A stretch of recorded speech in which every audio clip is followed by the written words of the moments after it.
حضرت علامہ پیر سائیں غلام رسول قاسمی صاحب۔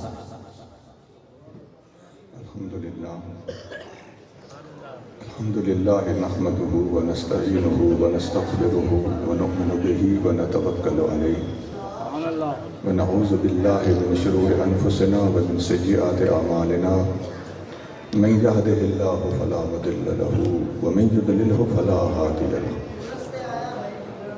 ونشهد ان لا الہ الا اللہ وحدہ لا شریک له ونشهد ان سیدنا ومولانا محمدا عبدہ ورسولہ اما بعد فاعوذ باللہ من الشیطان الرجیم بسم اللہ الرحمن الرحیم یا ایہا الذین آمنوا ادخلوا فی السلم کافہ صدق اللہ مولانا العظیم ان اللہ وملائکتہ یصلون علی النبی یا ایہا الذین آمنوا صلوا علیہ وسلموا تسلیما اللہم صلی علی سیدنا و مولانا محمد وعلی آل سیدنا و مولانا محمد مبارک وسلم الصلاة والسلام علیکہ یا سیدی یا رسول اللہ وعلی آلکہ و اصحابکہ یا سیدی یا حبیب اللہ۔ صدر محفل مخدوم و محترم جگر گوشہ فقیہ اعظم حضور قبلہ علامہ پیر محب اللہ صاحب نوری ادام اللہ ذلکم العالی، دیگر کثیر التعداد علماء کرام، بزرگوں، بھائیوں، عزیزوں، اللہ کریم جل شانہ مجھے اور آپ کو حضور محبوب نبی کریم رؤوف الرحیم صلی اللہ علیہ وسلم کی سچی غلامی، محبت اور اتباع کی توفیق عطا فرمائے، اور اللہ تعالی ہم سب کا خاتمہ ایمان پر کرے۔ فقیر کا جو موضوع ہے وہ ہے شان صحابہ و اہل بیت۔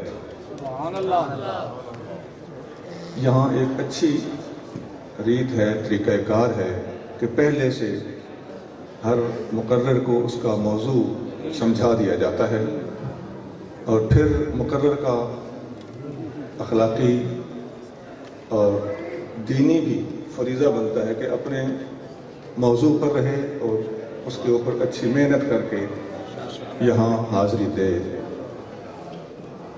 اس ماحول سے، اس انداز سے، اور بہت عرصہ پہلے سے اس آستان سے ہماری ان وجوہ کی بنا پر محبت اور عقیدت ہے۔ اللہ کریم اس تعلق کو، اس محبت کو، اس عقیدت کو اپنی خاطر، اپنے محبوب کی خاطر جاری و ساری رکھے، قائم دائم رکھے۔ فقیر نے جو آپ کے سامنے قرآن شریف میں سے ایک جملہ تلاوت کیا ہے، اے ایمان والو پورے کے پورے اسلام میں داخل ہو جاؤ، یہ اہل سنت کو اللہ نے اعزاز بخشا ہے کہ ہماری جو بھی تحقیق ہوتی ہے وہ تفتیش اور چھانٹ پھٹک کے بعد تمام آیتوں، تمام حدیثوں، تمام اقوال کو پیش نظر رکھنے کے بعد طے پاتی ہے۔ اس کے علاوہ جتنے لوگ اہل سنت سے ہٹ کے اعتزال ہو، خروج ہو، رجس ہو، ان کے اندر یہ بیماری ہوتی ہے کہ اپنی پسند یا اپنی مرضی کی ایک دلیل کو پکڑ لیتے ہیں اور باقی دلائل سے صرف نظر کر کے ایک فیصلہ قائم کر کے اسے لانچ کر دیتے ہیں۔ تمام دلائل کو یک وقت نظر میں رکھنا اور پھر کسی اچھے نتیجے پر پہنچنا، یہ اہل سنت و جماعت کا شعار ہے۔ یہ عقائد سے شروع کر لیں اور فقہی تحقیقات اور فروعی مسائل تک چلے جائیں، محقق آدمی وہی کہا جائے گا، اسی کو سمجھا جائے گا جو فیصلہ کرتے وقت تمام کے تمام دلائل پر بیک وقت نظر رکھتا ہے۔ ایسا نہیں ہونا چاہیے کہ ہماری تحقیق اجماع سے ٹکرا رہی ہو، ہمارا کوئی فیصلہ اور قیاس کسی حدیث کی تصریح کے ہوتے ہوئے جنم لے رہا ہو۔ ایسے لوگوں کی نہ قواعد پہ نظر ہوتی ہے، نہ دلائل پہ نظر ہوتی ہے۔ یہودیوں کا یہ طریقہ تھا کہ کچھ باتیں لے لیتے تھے، کچھ چھوڑ دیتے تھے. اللہ کریم جل شانہ نے ان کو قرآن شریف میں ان لفظوں سے ڈانٹا ہے. یا یہودیو افتؤمنون ببعض الکتاب وتکفرون ببعض، کیا کتاب کے کچھ حصوں کو مانتے ہو اور بعض کا انکار کرتے ہو؟ یہی ادخلوا فی السلم کافہ کا پیغام ہے، اسلام میں پورے کے پورے داخل ہو جاؤ. اور یہی یہودیوں کو اس ڈانٹنے کا معاج اور نتیجہ نکلتا ہے. اور اشارہ ادھر بھی ملتا ہے کہ کچھ دلائل کو بیان کرنا اور کچھ کو چھپا جانا اپنے پس منظر کے اعتبار سے یہودیانہ حرکت ہے.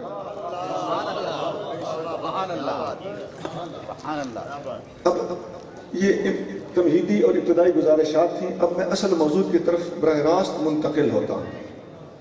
صحابہ کرام اور اہل بیت کے معاملات میں بھی اہل سنت و جماعت الحمدللہ تمام دلائل پر نظر رکھ کے اپنا ذہن قائم کرتے ہیں. اس کی میں چند مثالیں آپ کے سامنے رکھوں گا. سب سے پہلی مثال یہ ہے کہ آقا کریم صلی اللہ علیہ وسلم نے اپنی امت کو اپنے بعد کس کے حوالے کیا ہے. ایک حدیث میں آتا ہے، موطا امام مالک میں، مستدرک حاکم میں، دو مختلف سندوں کے ساتھ یہ حدیث موجود ہے. آقا کریم صلی اللہ علیہ وسلم نے فرمایا ترکت فیکم الامرین، میں تم میں دو چیزیں چھوڑ کے جا رہا ہوں. لن تضلوا ما تمسکتم بہما، جب تک تم نے ان دونوں کو پکڑے رکھا میرے بعد کبھی گمراہ نہیں ہوگے. کتاب اللہ ہے، سنت النبی ہی. ایک میں اللہ کی کتاب چھوڑ کے جا رہا ہوں اور دوسری اللہ کے نبی کی سنت چھوڑ کے جا رہا ہوں. یہ حدیث صحیح ہے، اس پر ہمارا ایمان ہے. لیکن خرابی اس وقت ہوتی ہے جب صرف یہ حدیث بیان کی جاتی ہے اور دوسری حدیثیں چھپائی جاتی ہیں. اب دوسری حدیث میں سنیے.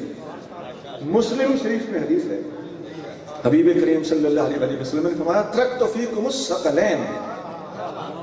وہی انداز ہے، میں تم میں دو بھاری چیزیں چھوڑ کے جا رہا ہوں.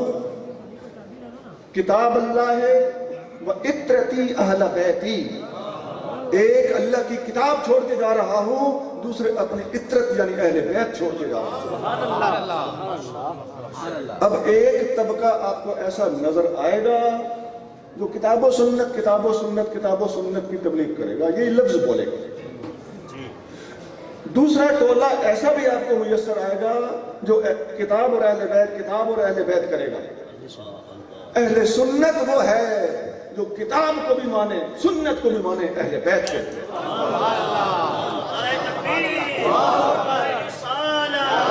محترم، آپ کو یہ ساری حدیثیں جمع کرنے میں کیا دشواری ہے؟ اہل سنت و جماعت، جماعت کے لفظ کے اندر اشارہ ادھر بھی ہے کہ ہم صحابہ اور اہل بیت میں جمعیت پیدا کرتے ہیں اور دلائل کے اندر بھی اجتماع پیدا کرتے ہیں. یہاں تک حدیثیں ختم نہیں ہوئی، اس موضوع پر اور حدیثیں بھی ہیں، وہ ساری سننا پڑے گی. جامع ترمذی میں ایک حدیث ہے، محبوب کریم صلی اللہ علیہ وسلم نے فرمایا اقتدوا باللذین من بعد ابی بکر و عمر، میرے بعد تم نے دو بندوں کے پیچھے پیچھے چلنا ہے. اقتدوا کا یہی معنی بنتا ہے، دو بندوں کے پیچھے پیچھے چلنا ہے. ایک کا نام ابو بکر ہے، دوسرے کا نام عمر ہے. اب یہاں تو تصریح موجود ہے ناموں کی. اب یہ تینوں حدیثیں جمع ہو گئی، ریزلٹ اور کیلکولیشن کنکلوژن یہ آپ خود کرتے جائیں. اسی ترمذی میں ایک اور حدیث بھی ہے، آقا صلی اللہ علیہ وسلم نے فرمایا علیکم بسنتی وسنت الخلفاء الراشدین، تم پر لازم ہے کہ میری سنت پہ عمل کرو اور میرے خلفاء راشدین کی سنت پر بھی عمل کرو. پہلے دو کا نام لیا تھا، اب چاروں آ گئے. ابھی حدیثیں ختم نہیں ہوئی، ایک حدیث اور بھی ہے. آقا صلی اللہ علیہ وسلم نے فرمایا مثل اہل بیتی کمثل سفینۃ نوح من رکبہا نجا، میرے اہل بیت کی مثال ایسے ہے جیسے حضرت نوح علیہ السلام کی کشتی ہو، جو اس کشتی میں سوار ہو گیا وہ نجات پا گیا۔ اسی طرز پر ایک اور حدیث بھی ہے، وہ مفہوماً صحیح ہے۔ نبی کریم صلی اللہ علیہ وسلم نے فرمایا اصحابی کا نجوم فبأیہم اقتدیتم اہتدیتم، میرے تمام صحابہ ہدایت کے ستارے ہیں، ان میں سے جس ایک کی بھی پیروی کرو گے تمہیں ہدایت مل جائے گی۔ اب یہ ساری حدیثیں جمع کیجیے، تھوڑا اور آگے بھی چلتے ہیں۔ ابن ماجہ وغیرہ میں حدیث ہے، حبیب کریم صلی اللہ علیہ وسلم نے اپنے بعد امت کو گمراہی سے بچانے کے لیے ایک فارمولہ بھی دیا۔ آقا نے فرمایا ان اللہ لا یجمع امتی علی ضلالۃ، اللہ تعالیٰ میری امت کو گمراہی پر کبھی اکٹھا نہیں ہونے دے گا، گمراہی پر میری امت متفق نہیں ہو سکتی۔ فَإِذَا رَأَيْتُمُ الْإِخْتِلَافَ، جب تم دیکھو کہ مسلمانوں کے اندر اختلاف پیدا ہو گیا ہے، اب لائن دی جا رہی ہے، خطرناک حالات کے اندر راستہ بتایا جا رہا ہے، فَعَلَيْكُمْ بِالسَّوَادِ الْأَعْظَمِ، فرمایا جب اختلاف دیکھو تو ہمیشہ بڑے گروہ کے ساتھ ہو جانا۔ اللہ کی قسم شروع سے لے کے اب تک اسلام کے اندر سب سے بڑا گروہ اگر ہے تو اہل سنت۔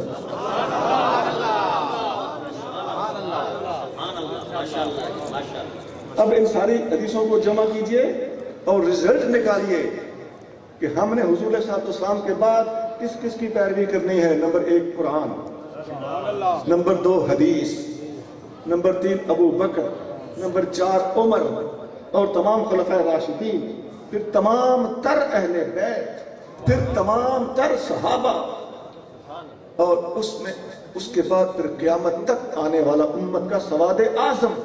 آقا نے ہماری مہار، ہماری دور ان ہستیوں کے حوالے کی ہے، اور ہمیں ان کا پابند رہنا ہوگا۔ جو ان کا پابند ہوگا وہ حضور کا غلام ہوگا، جو ان میں سے کسی کے معاملے میں ڈنڈی مارے گا وہی ڈنڈی مارنے والا 2 نمبر ہے۔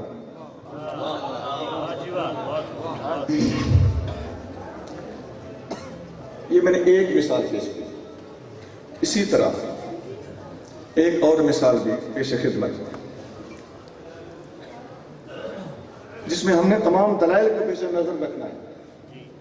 اصل ہمارے پیچھے سے ٹارگٹ یہ ہے، ہم پر جس طرح میں نے بتایا کہ پیروی کس کس کی لازم ہے، اسی طرح سمجھنا ہوگا کہ محبت ہم پر کس کس کی لازم ہے۔ آقا کریم صلی اللہ تعالیٰ علیہ وسلم نے اپنی محبت کے بارے میں فرمایا، بلکہ پہلے تو اللہ کی محبت کا ذکر ہونا چاہیے۔ قرآن میں اللہ کریم فرماتا ہے وَالَّذِينَ آمَنُوا أَشَدُّ حُبًّا لِلَّهِ، ایمان والے سب سے زیادہ محبت اللہ سے کرتے ہیں۔ یہ اشد محبت اللہ سے، اور یہ ہمارے سٹیج پہ محبت خداوندی کی بات ہو تو ہمیں ٹیڑھا ٹیڑھا دیکھنا شروع کر دیتے ہیں ساتھ، خیر ہوئے اللہ کی محبت انہوں کی چڑھ گئی۔ حالانکہ قرآن میں اتنا بھاری لفظ کسی محبت کے حق میں اور استعمال نہیں ہوا جتنا اللہ کی محبت کے حق میں ہوا ہے، اور حق یہی ہے۔ صوفیاء بھی بیٹھے ہوئے ہیں، تصوف کا موضوع ہی اللہ کی توحید اور اللہ کی محبت ہے۔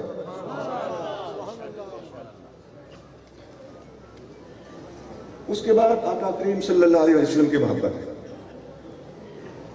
آقا صلی اللہ علیہ وسلم اپنی محبت کے بارے میں فرماتے ہیں کہ تم میں سے کوئی بندہ اس وقت تک مومن نہیں ہو سکتا جب تک میں اسے ماں باپ اولاد دنیا کے ہر بندے سے زیادہ محبوب نہ ہوں۔ مشہور حدیث ہے، لا یؤمن احدکم حتی اکون احب الیہ من والدہ وولدہ والناس اجمعین۔ تھوڑا آگے چلیے، حبیب کریم صلی اللہ تعالیٰ علیہ وسلم نے سیدنا صدیق اکبر اور فاروق اعظم کے بارے میں فرمایا۔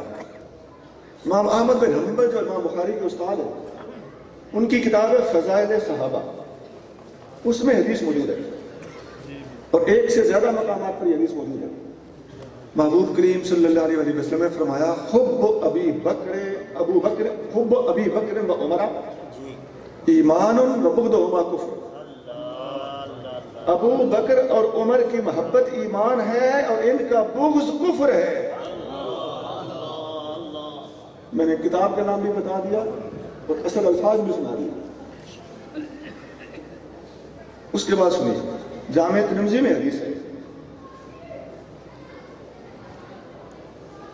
فوتگی کا پیغام آیا کہ حضور جنازہ تیار ہے، ایک بندہ فوت ہو. نبی کریم صلی اللہ علیہ وسلم نے فرمایا میں اس کے جنازے میں شامل نہیں ہوتا. کیوں؟ انہو کان یبغض عثمان فابغضہ اللہ. یہ بندہ عثمان سے بغض رکھتا تھا، اللہ نے اس سے بغض رکھا ہے، میں جنازہ بھی نہیں پڑھتا. یہ سارے دلائل سامنے رکھنے چاہیے نا چھوٹے جبھی سنیت ابھر کے سامنے آئے گا. اسی طرح طبقات حنابلہ میں صحیح سند کے ساتھ یہ حدیث موجود ہے. نبی کریم صلی اللہ علیہ وسلم نے فرمایا ان اللہ فرض علیکم حب ابی بکر و عمر و عثمان و علی. اللہ نے تم پر ابو بکر، عمر، عثمان اور علی کی محبت فرض کی. کما فرض علیکم الصلاۃ والزکاۃ والصوم والحج. جس طرح تم پر نماز، زکوٰۃ، روزہ اور حج فرض کیا ہے. فمن ابغضہما فلا صلاۃ ولا زکاۃ ولا صوم ولا حج. یہ فلا صلاۃ ہو ایسا نہیں ہے، الفاظ میں صحیح سنانے پر مجبور، مطلب پھر بھی وہی ہے. مجھے بھی محسوس ہوا کہ شاید الفاظ، لیکن یہ کہ اصل الفاظ یہی ہیں، ٹھیک ہے، گرامر کے مطابق ٹھیک بھی. جس نے ان سے بغض رکھا اس کی کوئی نماز نہیں، کوئی زکوٰۃ نہیں، کوئی روزہ نہیں، کوئی حج نہیں.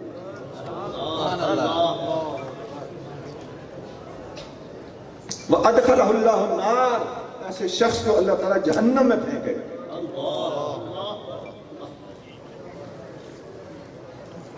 یہ صدیق اکبر، فاروق اعظم، عثمان غنی اور چاروں خلفائے راشدین سب کی محبت اکٹھی بیان ہو گئی. سیدنا علی المرتضیٰ رضی اللہ تعالیٰ عنہ کے بارے میں حضور صلی اللہ علیہ وسلم نے ارشاد فرمایا، مسلم شریف اور ترمذی میں حدیث ہے، حب علی علامت الایمان و بغض علی علامت النفاق. علی کی محبت ایمان کی نشانی ہے اور علی کا بغض منافقت کی نشانی ہے. یہ ساری حدیثیں ترتیب کے ساتھ لکھ کے سنیوں کو پڑھانے کے قابل تاکہ کسی معاملے میں افراط اور تفریط نہ ہو. ایک حدیث بتائی اور دوسری چھپائی نہ جائے، دوسری بتائی اور پہلی چھپائی نہ جائے. جب صحیح طریقے سے یہ پکچر اور صحیح تصویر آپ کے سامنے آئے گی، آپ کے دل میں، آپ کی گفتگو میں، آپ کے خطاب میں، آپ کی تحریر میں کسی قسم کا نامناسب جھکاؤ پیدا نہیں ہوگا.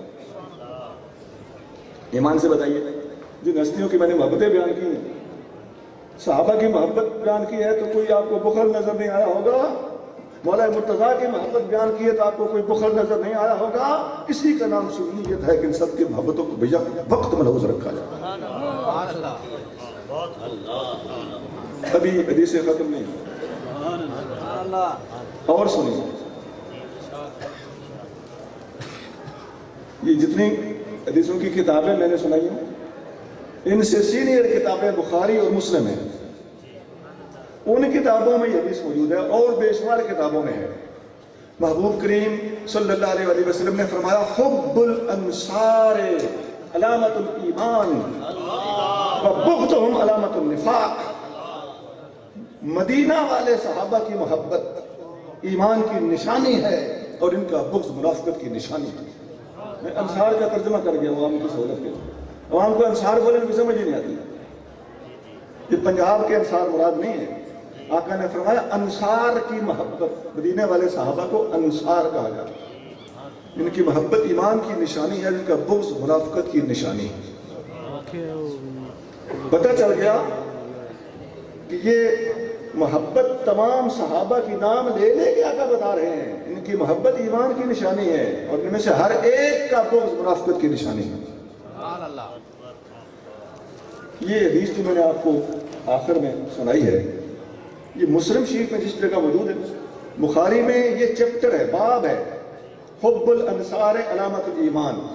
بخاری میں یہ باب کتاب الایمان میں بھی ہے اور مناقب انصار میں بھی ہے۔ یہ عنوان دو جگہ پہ بخاری میں موجود ہے،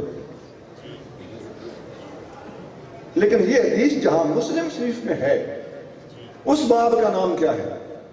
اس باب کا نام ہے حب الانصار و علی علامت الایمان۔ انصار اور علی کی محبت ایمان کی نشانی ہے، اکٹھا ذکر ہے، ہم جدا کرنے والے کون ہوتے ہیں؟ اس باب میں 6 حدیثیں ہیں، میں 6 کی 6 سناؤں گا، دیر نہیں لگے گی انشاءاللہ۔ باب کا نام سن لیا، انصار اور علی کی محبت ایمان کی نشانی ہے اور ان کا بغض منافقت کی نشانی ہے۔ اس باب میں ٹوٹل 6 حدیثیں ہیں، نہ 5 نہ 7، ٹوٹل 6 حدیثیں ہیں۔ پہلی حدیث ہے انصاریوں کی محبت ایمان ہے، ان کا بغض منافقت۔ دوسری حدیث دوسری سند کے ساتھ، انصاریوں کی محبت ایمان ہے، ان کا بغض منافقت۔ تیسری حدیث تیسری سند کے ساتھ، انصاریوں کی محبت ایمان ہے، ان کا بغض منافقت ہے۔ چوتھی حدیث بھی یہی ہے کہ انصاریوں کی محبت ایمان ہے، ان کا بغض منافقت ہے۔ پانچویں حدیث بھی یہی ہے کہ انصاریوں کی محبت ایمان ہے، ان کا بغض منافقت ہے۔ چھٹی حدیث یہ ہے کہ علی کی محبت ایمان ہے، علی کا بغض منافقت ہے۔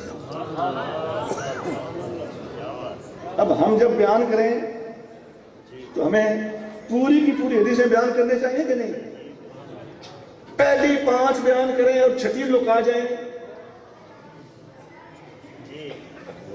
یہ خارجیت ہے، اور چھٹی بیان کریں اور پہلی 5 لکا جائیں، یہ رافضیت ہے، اور ساری کی ساری بیان کریں، اس کا نام سنی ہے۔ نعرہ تکبیر، نعرہ رسالت، نعرہ رسالت، فیضان فقیہ اعظم، فیضان فقیہ اعظم، علماء اہل سنت، جانشین فقیہ اعظم۔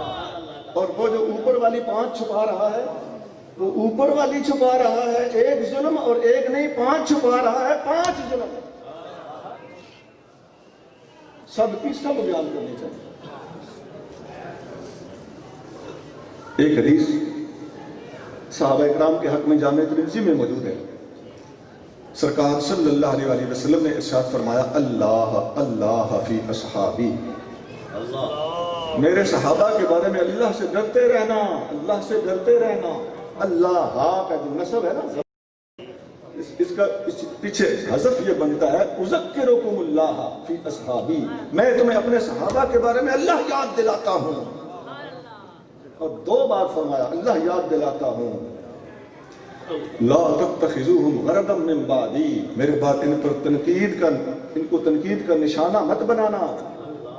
فمن احبہم فبحبی احبہم، اب اس کا ترجمہ غور سے سنیے، سب کو پتہ ہے، میں ترجمہ کرنے لگا۔ فمن احبہم، جس نے ان سے محبت کی، فبحبی احبہم، اس کے دل میں میری محبت تھی، اس لیے اس نے ان سے محبت کی۔ ومن ابغضہم فببغضی ابغضہم، جس نے ان سے بغض رکھا، اس کے دل میں میرا بغض تھا، اس لیے اس نے ان سے بغض رکھا۔ اب ایمان سے بتاؤ کس کا بغض منافقت کی نشانی ہے؟ ایک صحابی کا، صحابہ کا بچہ ہوگا، اس کا بغض منافقت کی نشانی ہے۔ یہ ترمذی میں حدیث ہے۔ اسی ترمذی میں ایک اور حدیث بھی ہے، اسی طرز کی، اسی پائے کی، الفاظ کا فرق ہے۔ وہ حدیث اہل بیت کے بارے میں ہے۔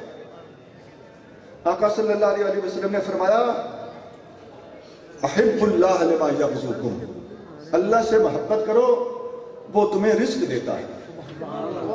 وَأَحِبُّونِي لِحُبِّ اللَّهِ، مجھ سے محبت کرو اللہ کی محبت کی خاطر۔ وَأَحِبُّوا أَهْلَ بَيْتِي لِحُبِّي، اور میرے اہل بیت سے محبت کرو میری محبت کی خاطر۔ صحابہ کے بارے میں کیا فرمایا؟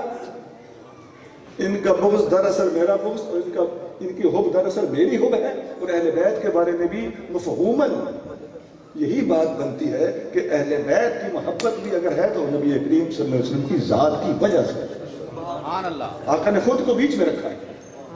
اب بتاؤ، یہ ہے سنیت، وہ جو پہلی صحابہ کی محبت والی اور ان کے بغض والی حدیث بیان کرے، اہل بیت والی چھپائے، یہ بھی ادھورا دین پیش کر رہا ہے، اور جو اہل بیت والی بتائے اور صحابہ والی چھپائے وہ بھی ادھورا دین پیش کر رہا ہے۔ اور جو یہ ساری حدیثیں بھیا وقت عوام کے اور دوستوں کے اہل علم کے سامنے رکھ دے، وہ پورا دین پیش کر رہا ہے۔ یہاں اعلیٰ حضرت علیہ رحمت نے ایک بڑی خوبصورت بات لکھی ہے۔ اعلیٰ حضرت کا ایک عقائد پر رسالہ ہے، المستند المعتمد، عربی میں۔ اس میں آپ فرماتے ہیں لیس حب الصحابۃ لذواتہم ولا حب اہل البیت لانفسہم بل حبہم جمیعا لوصلتہم برسول اللہ۔ صحابہ کی محبت صحابہ کی اپنی وجہ سے نہیں ہے، اور اہل بیت کی محبت بھی اہل بیت کی ذاتی وجہ سے نہیں ہے، بلکہ ان سب کی محبت اس لیے ہے کہ ان کا تعلق محبوب کریم سے ہے۔ اب گڑبڑ یہ ہوتی ہے، جو بھی طبقہ آقا کو بیچ میں سے ہٹا کے محبتیں شمار کرنے لگتا ہے، وہ یا صحابہ صحابہ کرتا رہتا ہے، یا اہل بیت کرتا رہتا ہے، اور جو حضور کا غلام ہوتا ہے وہ نبی نبی کرتا ہے، اور نبی کے قدموں کے صدقے سے اس کے ہاتھوں سے صحابہ کی محبت بھی ضائع نہیں ہوتی، اہل بیت کی محبت بھی اسے نصیب ہے۔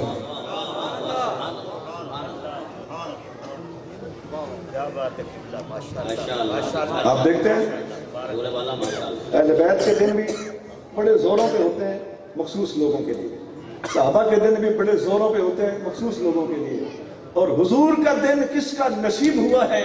12 ربیع الاول اگر دن ہے تو اللہ نے سنیوں کو عطا۔ نعرہ تکبیر، نعرہ رسالت، مسلک حق اہل سنت و جماعت، فیضان فقیہ اعظم، علماء اہل سنت، جانشین فقیہ اعظم۔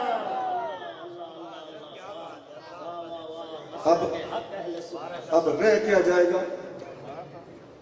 آپ اگر ایسی گفتگو فرمائیں گے تو پیچھے رہ کیا جائے گا؟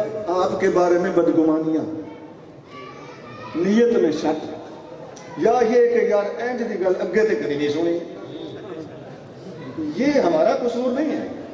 نیت میں شک کرنا آپ کو شریعت نے منع کیا ہے، یہ نہ کریں، آپ کی مہربانی ہو۔ اور علم بیان کرنا ہمیں شریعت نے حکم دیا ہے، ہمیں کرنے دیں، آپ کی مہربانی۔ یہ میں نے 2 مثالیں اختصار کے ساتھ پیش کی ہیں، آپ کو اندازہ ہو رہا ہوگا کہ یہ 2 الگ الگ کتاب ہیں، اگر ان کو پرولانگ کیا جائے۔ اسی طرح تیسری مثال ہے، جنت کے سردار کون کون ہیں؟ حدیثیں کیا بتاتی ہیں؟ ایک حدیث ترمذی، ابن ماجہ، مسند احمد، ان 3 کتابوں میں موجود ہے، سند صحیح ہے، حضرت ابو سعید خدری اس کو روایت کرتے ہیں رضی اللہ تعالیٰ۔ آقا کریم صلی اللہ علیہ وسلم نے فرمایا الحسن والحسین سیدہ شباب اہل الجنت، حسن اور حسین جنتی نوجوانوں کے سردار ہیں۔ یہ حدیث صحیح ہے اور اہل سنت کا الحمدللہ اس پر ایمان ہے، اور اس کا انکار کرنا خارجیت ہے۔ اسی طرح کی ایک اور حدیث بھی انہی 3 کتابوں میں ہے، بلکہ وہ چند کتابوں اور میں بھی ہے، اور ان 3 کتابوں میں وہ ایک ایک جگہ پر نہیں، ایک ایک کتاب میں کئی جگہ پر ہے۔ ہم اس کو کیوں چھپائیں؟ وہ حدیث کیا ہے؟ محبوب کریم صلی اللہ علیہ وسلم نے فرمایا ابو بکر و عمر سیدہ کہول اہل الجنہ، ابو بکر اور عمر جنتی بوڑھوں کے سردار ہیں۔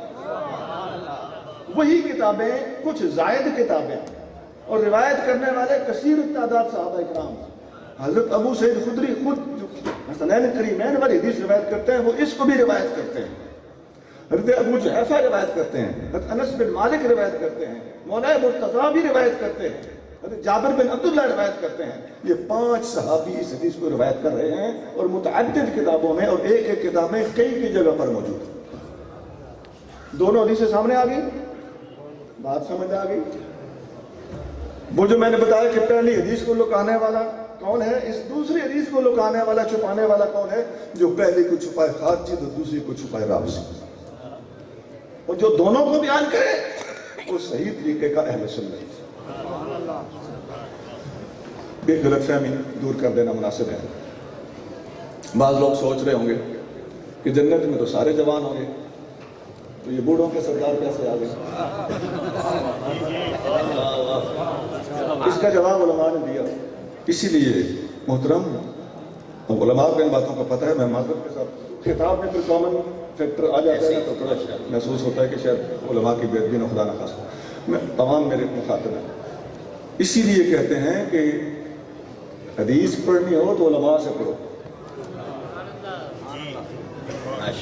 حدیث کا مطلب کیا ہے؟ یہی تو میں پہلے عرض کر رہا ہوں کہ حدیثیں ساری سامنے رکھو گے تو اچھا نتیجہ سامنے آئے گا۔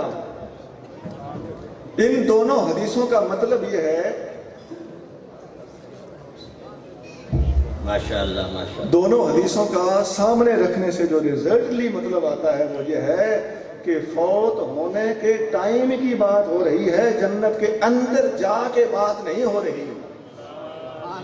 وفات کے وقت جو نوجوان ہیں ان کے سردار حسنین کریمین ہیں، اور وفات کے ٹائم پہ جو بوڑھے ہیں ان کے سردار ابو بکر عمر۔ یہ بات شیخ محقق نے لکھی ہے اشیاء اللمات میں، ملا علی قاری نے لکھی ہے مرقات میں، طیبی نے لکھی ہے شرح مشکات میں۔ سب لوگوں نے یہی وضاحت کی ہے کہ دونوں حدیثوں میں تطبیق کی یہ صورت ہے۔ ویسے آپ ذرا غور کریں، جنت کے اندر نوجوانوں کے سردار اگر حسنین کریمین ہو تو جنت میں تو نبی بھی جوان ہوں گے۔ ایک صحابی نبیوں کے سردار نہیں ہو سکتا۔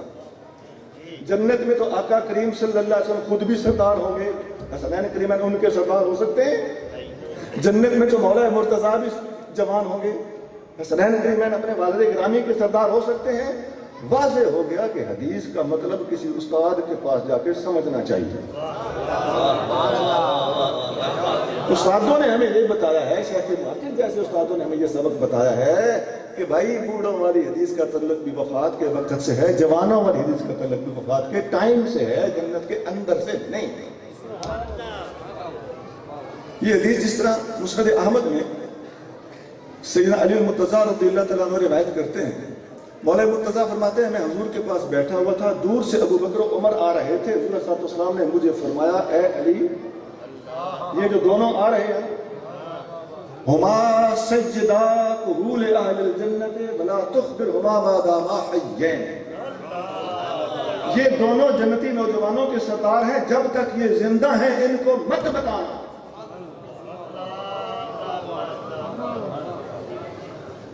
دیکھو نا، پتہ چلتا ہے کہ یہ جو آقا نے فرمایا کہ جب تک زندہ ہیں نہ بتانا، واضح ہو گیا کہ آقا کریم صلی اللہ علیہ وسلم منہ پہ خوش آمدید نہیں کرتے تھے، وہ زبان پہ ہوتا تھا، وہی دل میں ہوتا تھا۔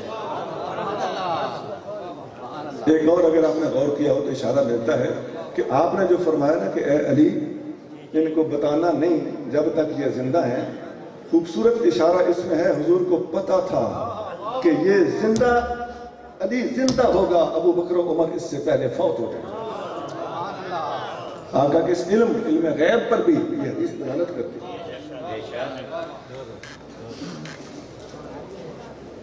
یہ میں نے اختصار کے ساتھ دو حدیثیں سنائی، جنتی نوجوانوں کے سردار کون کون اور جنتی بوڑھوں کے سردار کون کون، ان میں سے دونوں حدیثوں کو بیان کرنا ضروری ہے۔ اسی طرح